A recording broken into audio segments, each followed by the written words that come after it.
मेरा नाम सुमित है। मैं अमेरिका में काम किया करता था, लेकिन मेरा असली घर इलाहाबाद में था। मेरी ये कहानी रोंगटे खड़े कर देने वाली है, जिसे सुनकर आप हैरान रह जाएंगे। मैं जब 5 साल का था, तब मेरे माँ बाप की एक कार एक्सीडेंट में मौत हो गई। उसके बाद से मेरे बड़े भाई ने ही मेरा ध्यान रखा, मुझे पढ़ाया लिखाया, इस काबिल बनाया कि आज मैं पढ़ लिख कर अमेरिका में बहुत अच्छी नौकरी कर रहा हूँ। अब मैं शादीशुदा हूँ। मेरी पत्नी का नाम काजल है। मेरी शादी 6 महीने पहले ही हुई थी। मैंने अपनी पसंद की शादी की थी। मेरे एक दोस्त की शादी थी और इसी की शादी में मैंने काजल को पहली बार देखा था। वो कम उम्र और खूबसूरत होने के साथ साथ बहुत ही शर्मीली लड़की थी और इसी बात ने मुझे उसकी तरफ दीवाना कर दिया था। मेरे माँ बाप तो नहीं थे, लेकिन बड़े भैया और भाभी थे।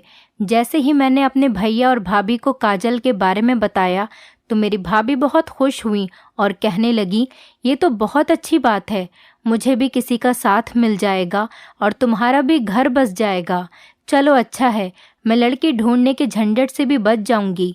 मैं अमेरिका से कुछ दिनों की छुट्टियों पर आया हुआ था, क्योंकि मेरी नौकरी बाहर थी और मैं सालों से बाहर काम किया करता था। इसीलिए मैंने भाभी से कहा कि वो मेरी चट मंगनी पर ब्याह कर दे। मैं अब 2 साल से पहले यहाँ दोबारा लौटकर नहीं आ सकूंगा। भाभी मेरा रिश्ता लेकर काजल के घर गईं। काजल के घर वाले भी बहुत खुश हुए और इस रिश्ते के लिए राजी हो गए। इसी तरह 1 महीने के अंदर अंदर मेरी और काजल की शादी हो गई और वो मेरी दुल्हन बनकर हमारे घर चली आई। शादी की पहली रात ही मैंने काजल पर पूरी तरह से अपना हक जमा लिया था और साथ ही साथ उसे ये भी बता दिया था कि मेरे बड़े भैया मेरे बाप की जगह हैं और उन्होंने हमेशा ही मुझे अपनी औलाद की तरह पाला है और अपनी औलाद की तरह ही समझा है। उन्होंने मेरी हर ज़रूरत को, हर ज़िद को पूरा किया है। इसीलिए वो हमेशा मेरे बड़े भैया की हर बात को सर आँखों पर रखेगी और उन्हें कभी किसी शिकायत का मौका नहीं देगी। शादी के 1 महीने बाद मेरी छुट्टियां ख़त्म हुईं तो मैं टूटे दिल के साथ उसे छोड़कर अमेरिका चला गया।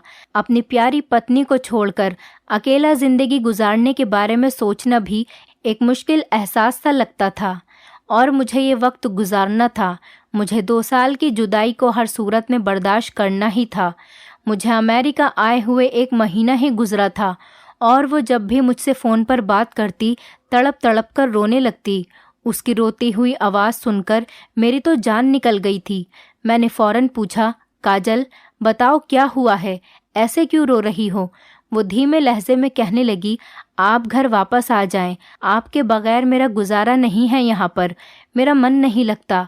मैं उसको समझाने के लिए कह देता कि क्यों मन नहीं लगता, वहाँ भाभी और भैया तो है ना तुम्हारा ध्यान रखने के लिए।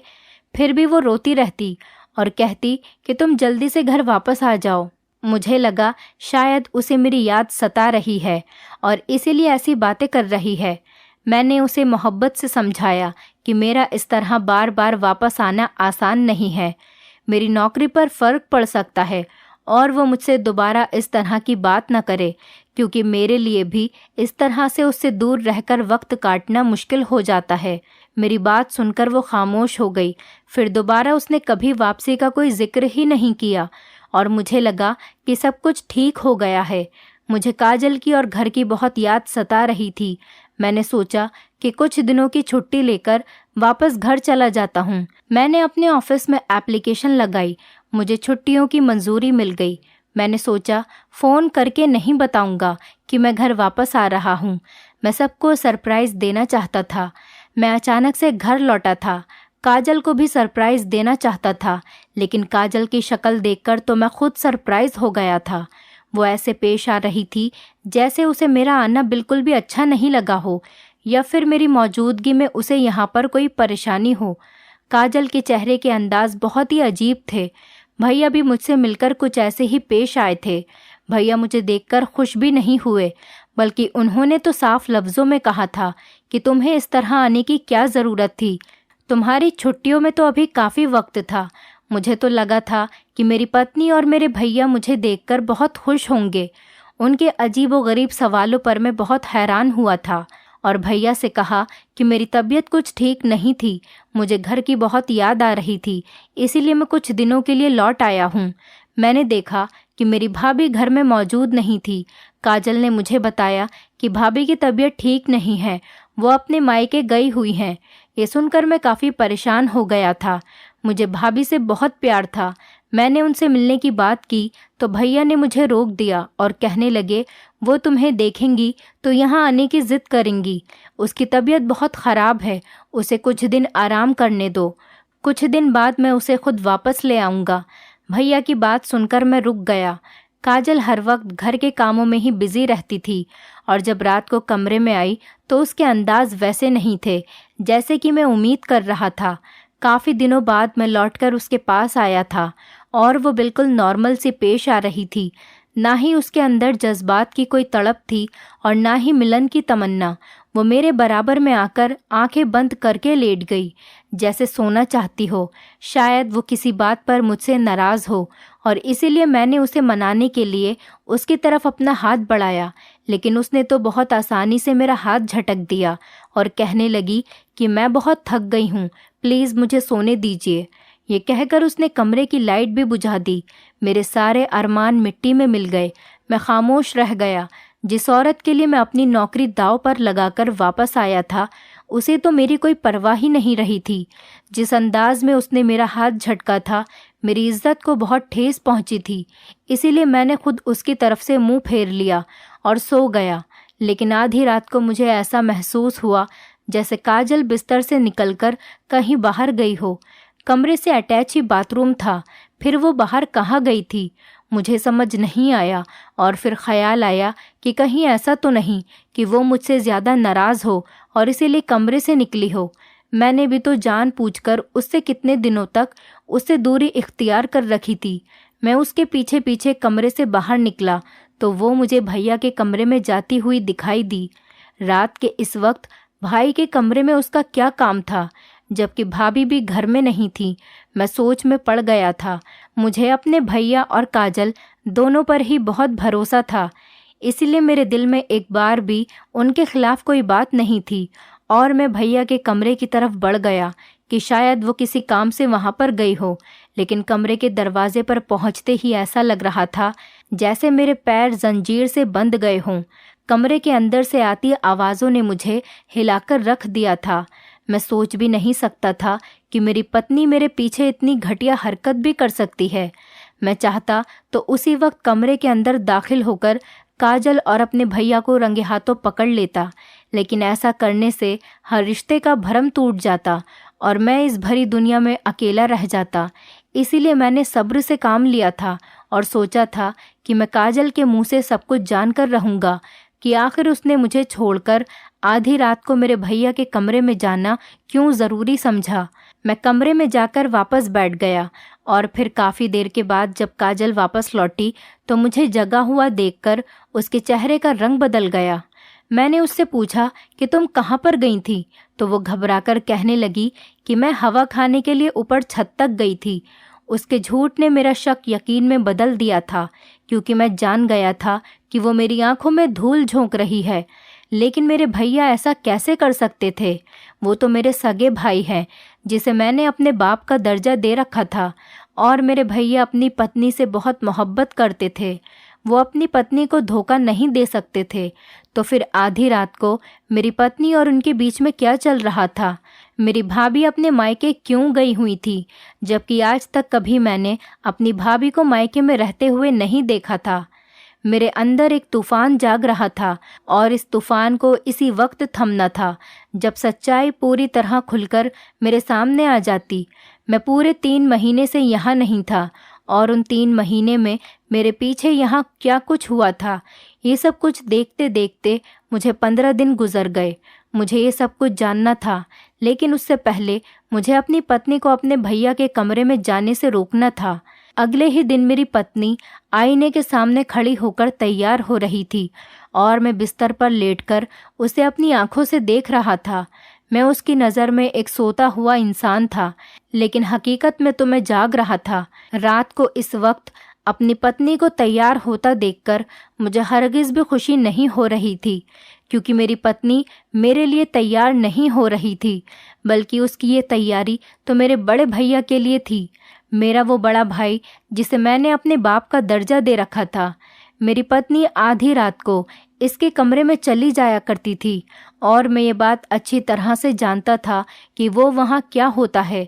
हमेशा की तरह इस रात भी मेरा दिल चाह रहा था कि मैं उठकर अपनी पत्नी का हाथ पकड़ लूं और उसे अपने बड़े भैया के कमरे में जाने से रोक दूं, लेकिन मैं मजबूर था।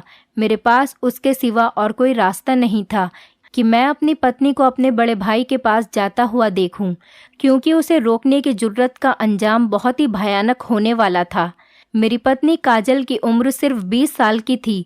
वो जवान और खूबसूरत भी थी, लेकिन उसके बावजूद भी काजल मेरे हाथों से बाहर थी, क्योंकि इतनी रातों में एक रात भी ऐसी नहीं आई थी जो उसने मेरे साथ गुजारी हो।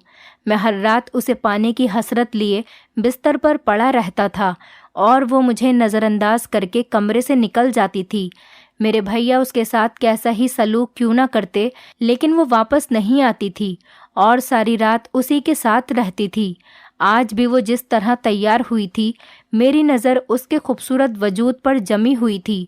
और फिर वो खामोशी से कमरे से बाहर निकल गई और थोड़ी देर बाद अजीबोगरीब आवाज़ों का सिलसिला शुरू हो गया और मैं बस अपने बिस्तर पर लाचारों की तरह पड़ा रहा। लेकिन मैं अच्छी तरह से जानता था कि मेरे भैया के कमरे में क्या चल रहा है और मेरी पत्नी सुबह किस हाल में वापस लौटेगी। दिल तो चाहता था कि मैं अपने भैया के कमरे में जाऊं और हाथ पकड़कर अपनी पत्नी को वहां से वापस ले आऊं, लेकिन मैं बहुत मजबूर था। अगर मैं ऐसा करता तो हमेशा के लिए अपनी पत्नी को खो देता और मैं काजल को हरगिज़ नहीं खोना चाहता था। मैं उससे दीवानों जैसी मोहब्बत करता था और इसी के लिए तो मैं अपनी अमेरिका की इतनी बेहतरीन नौकरी छोड़कर वापस लौट आया था। लेकिन मुझे क्या खबर थी कि मेरे पीछे यहाँ क्या हो चुका था। ये राज जब मुझ पर खुला, जब मैं अपनी पत्नी की मोहब्बत में सब कुछ छोड़कर वापस आ गया और यहाँ आने के बाद मुझे पता चला कि मेरी पत्नी तो मेरे बड़े भैया की गुलाम बन चुकी है। मेरी तो दुनिया ही लुट गई थी। शुरू में तो मुझे इस बात पर यकीन नहीं आता था कि मेरी पत्नी हर रात मुझे छोड़कर मेरे भैया के कमरे में चली जाती है, लेकिन आहिस्ता आहिस्ता मुझे पता चला कि वहाँ सारी रात उन दोनों के बीच क्या होता है।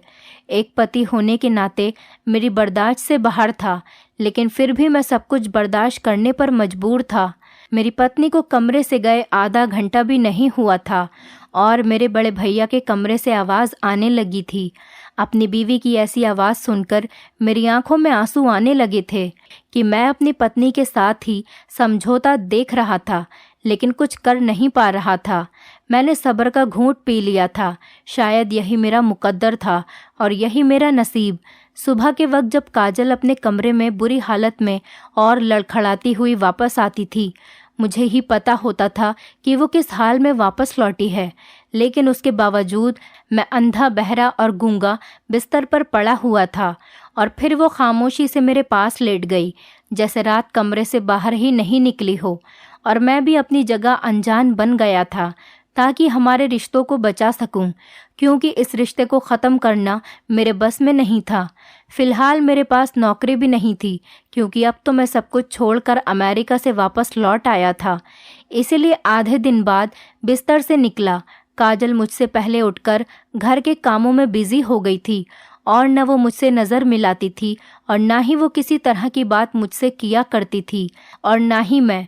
पता नहीं ये कैसा अजीब सिलसिला था जो हम दोनों के बीच पिछले कई दिनों से चल रहा था। मैं खुद को और काजल को इस दलदल से निकालना चाहता था, क्योंकि अब इस तरह की ज़िंदगी गुजारना मेरे लिए नामुमकिन हो चुका था। मैं सच्चाई का पता लगाना चाहता था। मैं सब कुछ जानना चाहता था कि मेरे पीछे यहाँ क्या क्या हुआ है, लेकिन उससे पहले मुझे अपनी पत्नी को अपने भैया के कमरे में जाने से रोकना था। और इसीलिए अगली रात मैंने सोने के बजाय जागने का फैसला किया। रात के 2 बज रहे थे और मैं टीवी खोलकर बैठा हुआ था। काजल किसी बिन पानी की मछली की तरह बेचैन यहाँ से वहाँ तड़प रही थी और जब कुछ वक्त और गुजरा तो गुस्से में आ गई और कहने लगी कि कब तक जागोगे आप? बहुत रात हो गई है, टीवी बंद करो और लाइट भी, और सो जाओ। तो मैंने कोई जवाब नहीं दिया, तो उसने आगे बढ़कर खुद ही टीवी और लाइट बंद कर दी। मजबूरन वो आंखें बंद करके बिस्तर पर लेट गई। मैं भी बराबर खामोशी से लेट गया। जब कुछ वक्त बाद उसे लगा कि मैं सो गया हूँ तो वो पिछली रात की तरह फिर से तैयार होकर कमरे से बाहर निकल गई और मेरे दिल में आग जल उठी। उसके जाते ही मैं भी कमरे से बाहर निकला और देखा तो वो भैया के कमरे में दाखिल हो गई थी और दरवाज़ा अंदर से बंद कर लिया था। मैं फ़ौरन स्टूल पर खड़ा हुआ और रोशनदान के करीब चढ़ा और झांककर अंदर देखा तो अंदर का नज़ारा देखकर तो मेरे होश ही उड़ गए। मेरी पत्नी मेरे भैया के करीब खड़ी थी और मेरे भैया के हाथ में एक जलती हुई मोमबत्ती थी जिसे भैया ने काजल की हथेली पर रख दिया था और काजल बिल्कुल इस तरह खामोश पड़ी थी जैसे बेजान मूरत हो। इसके बाद जो कुछ हुआ वो देखकर मेरे रोंगटे खड़े हो गए। काजल तो वही सब कुछ कर रही थी जो भैया उससे करवाना चाहते थे। काजल की हालत ऐसी थी कि अगर भैया उसे छत पर उल्टा लटकने को कहते तो शायद वो उससे भी इनकार नहीं करती। लेकिन ये सब क्या था और क्या हो रहा था मैं नहीं जानता था। इस रात में चुपचाप ऐसे ही वापस लौटकर अपने कमरे में जाकर लेट गया और अगली रात मैंने फिर से काजल को किसी तरह भैया के पास उनके कमरे में जाने नहीं दिया था। जैसे ही वो उठकर तैयार होने लगी मैं फ़ौरन से बिस्तर से उठा और उसका हाथ पकड़कर उसे बैठाया और कहा कि आज की रात तुम कमरे से बाहर नहीं जाओगी। मेरा लहजा और मेरा अंदाज़ा देखकर वो खामोश हो गई। फिर कुछ देर बाद बिस्तर पर बुरी तरह से तड़पने लगी। उसकी हालत बिल्कुल ख़राब हो गई थी। फिर मेरे बाजू में झूल गई थी। ऐसा लग रहा था जैसे वो कुछ पल की मेहमान हो। मैं बुरी तरह से घबरा गया कि ज़ोर ज़ोर से चीखने लगा। मेरी आवाज़ मेरे भैया सुनकर कमरे से निकलकर मेरे पास चले आए और काजल की ऐसी हालत देखकर मुझसे कहने लगे कि इसे मेरे कमरे में जाकर लिटा दो। भैया की आवाज़ सुनकर मैंने गुस्से में कहा कि काजल की हालत इतनी ख़राब है, आपके कमरे में क्यों लेकर जाऊं? मुझे इसको हॉस्पिटल लेकर जाना है। भैया कहने लगे, इसका इलाज मेरे कमरे में है, ना कि हॉस्पिटल में। जो मैं कह रहा हूँ वही करो। उनका लहजा इतना सख्त था कि मैं काजल को उनके कमरे में ले गया और उनके बिस्तर पर लिटा दिया। पहले मुझे कमरे से उन्होंने बाहर निकलने का हुक्म दिया और खुद ना जाने उसके साथ कमरे में बंद होकर क्या क्या करने लगे। लेकिन कुछ देर बाद जब काजल उनके कमरे से निकली तो वो पहले की तरह बिल्कुल ठीक थी। उसे ठीक ठाक देखकर मैं भी बहुत हैरान था और खुश भी था, लेकिन ये बात मेरी समझ से बाहर थी। आखिर भैया ने उसके साथ ऐसा क्या किया है? जो कुछ मैंने पिछली रातों में अपनी आंखों से देखा था वो सभी बातें यकीन करने वाली तो नहीं थी, और जो आज हुआ था उसने तो मेरे होश ही उड़ा दिए थे। मैं बहुत ही ज़्यादा डर गया था क्योंकि काजल को तकलीफ़ में देखना मेरे लिए बहुत मुश्किल था। और फिर हर गुजरती रात के साथ मुझे एहसास हुआ कि मैं जिस रात काजल को भैया के कमरे में जाने से रोकता था उसकी हालत ऐसे ही बिगड़ जाती थी। मुझे वापस आए हुए 15 दिन से ज़्यादा हो चुके थे, लेकिन एक रात भी काजल ने मेरे साथ नहीं गुजारी थी, बल्कि वो हर रात भैया के कमरे में चली जाती थी और मैं ये सब कुछ देखकर भी अनजान बन जाता। अगर मेरी जगह कोई और होता तो सीधे अपने भैया का गिरेबान पकड़ता और अपनी पत्नी को भी कटघरे में खड़ा कर देता। लेकिन मसला ये था कि मैं रिश्तों को खोने से डरता था। माँ बाप के चले जाने के बाद मेरे बड़े भैया ही मेरे लिए सब कुछ थे, और काजल वो तो मेरी मोहब्बत, मेरी ज़िंदगी थी। लेकिन वो दोनों मिलकर जो कुछ भी कर रहे थे उसके पीछे क्या वजह थी, ये जानने के लिए मैं घर से निकल गया था और सीधे अपनी भाभी के मायके पहुंचा, क्योंकि मेरे पीछे यहाँ जो कुछ भी हुआ था अगर इसके बारे में किसी को कुछ पता था तो वो थी मेरी भाभी। जब मैं भाभी के दरवाजे पर गया और मैंने उनका दरवाज़ा खटखटाया, भाभी ने दरवाज़ा खोला और वो मुझे देखकर पहले तो बहुत हैरान हुई और फिर खुशी से मेरा हाथ पकड़कर मुझे अपने घर के अंदर ले गईं और कहने लगी, मैंने तुम्हें बहुत याद किया। मैं पिछले 2 महीने से यहाँ पड़ी हुई हूँ और तुम्हारे भैया ने एक बार भी पलटकर मुझे नहीं देखा। मैंने हैरानी से पूछा कि आपकी तबीयत ठीक है? मुझे तो बताया गया था कि आप बीमार हैं। भाभी ने हंसकर मेरी तरफ देखा और कहने लगी, बीमार मैं नहीं बल्कि वो लोग हैं जो मुझे बीमार कर रहे हैं। इलाज की ज़रूरत उन लोगों को है, मुझे नहीं। भाभी का अंदाज़ बहुत अजीब था। मैंने कहा, भाभी मुझे सच सच बताइए कि मेरे पीछे यहाँ पर क्या क्या हुआ है। मैं जब से यहाँ आया हूँ भैया और काजल का रवैया देखकर मैं बहुत परेशान हूँ। मेरी पत्नी तो मेरी रही ही नहीं, मैं जाऊँ तो कहाँ जाऊँ। मुझे परेशान देखकर भाभी ने तसल्ली दी और कहने लगी, सब कुछ ठीक हो जाएगा, तुम फिक्र मत करो।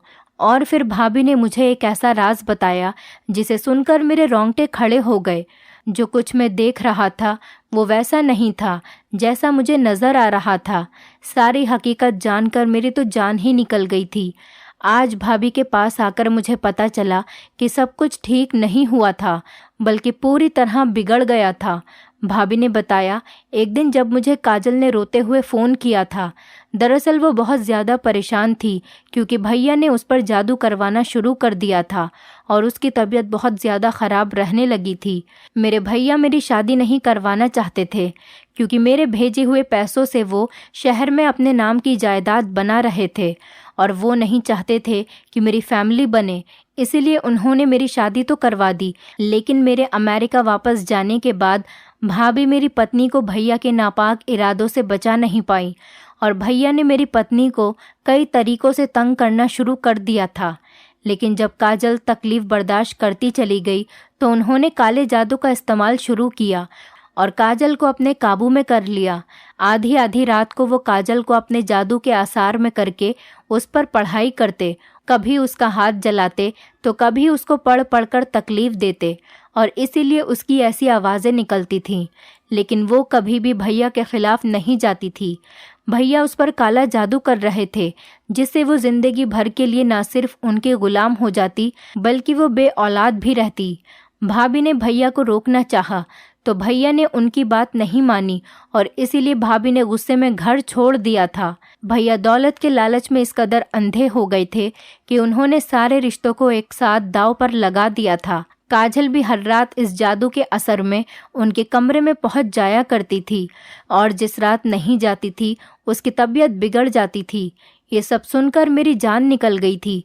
फिर भाभी ने मुझे उस जादूगर का पता दिया जिसके साथ मिलकर भैया ये सब कुछ करवा रहे थे। भाभी ने कहा कि अगर तुम अपने भैया से ज़्यादा पैसे उस जादूगर को दोगे तो वो तुम्हारे लिए ये काम ज़रूर करेगा और सब कुछ ठीक हो जाएगा। मैंने ऐसा ही किया और उस जादूगर को बहुत ज़्यादा पैसे दिए तो उसने न जाने ऐसा क्या किया कि भैया का जादू ही उल्टा पड़ गया। काजल ने तो उनके कमरे में जाना छोड़ दिया था, लेकिन अब हर रात उनके कमरे से उनके चीखने की आवाज़ आने लगी थी। कुछ दिन ये सिलसिला ऐसे ही चलता रहा और फिर एक दिन भैया ने खुद हमारे कदमों में गिरकर हमसे माफ़ी मांग ली क्योंकि वो बहुत तकलीफ़ में थे और इस तकलीफ़ से निकलना चाहते थे। मैंने भैया को माफ़ कर दिया था लेकिन अपने रास्ते उनसे अलग कर दिए थे। मैंने हमेशा के लिए अमेरिका वाली नौकरी छोड़ दी थी और काजल के साथ एक अलग मकान में शिफ्ट हो गया था। कभी कभी रुपये, पैसे और जायदाद इंसान से उसके रिश्तों को दूर कर देते हैं और मेरे साथ भी ऐसा ही हुआ था। जायदाद के लालच में आकर मेरे भैया ने हर रिश्ते को खो दिया था। ना ही भाभी उनके साथ थी और ना ही काजल और मैं। क्या आप लोगों ने भी आज की दुनिया में ऐसे लालची लोगों को देखा है जिन्हें दौलत के आगे रिश्तों की कोई परवाह नहीं होती? अब मैं और काजल, हम दोनों ने अपनी एक अलग ही दुनिया बसा ली थी। मैं अब इलाहाबाद में ही काम करता था, कहीं भी किसी भी शहर में। अब काजल को अकेले छोड़कर नहीं जाऊंगा, मैंने उससे वादा किया था। दोस्तों, उम्मीद करती हूँ आपको हमारी कहानी पसंद आई होगी। कहानी पसंद आई है तो वीडियो को लाइक करें, चैनल पर नए हैं तो चैनल को सब्सक्राइब करें और हाँ, नोटिफिकेशन बेल को ज़रूर दबाएं ताकि अगली अपडेट सबसे पहले आपको मिले।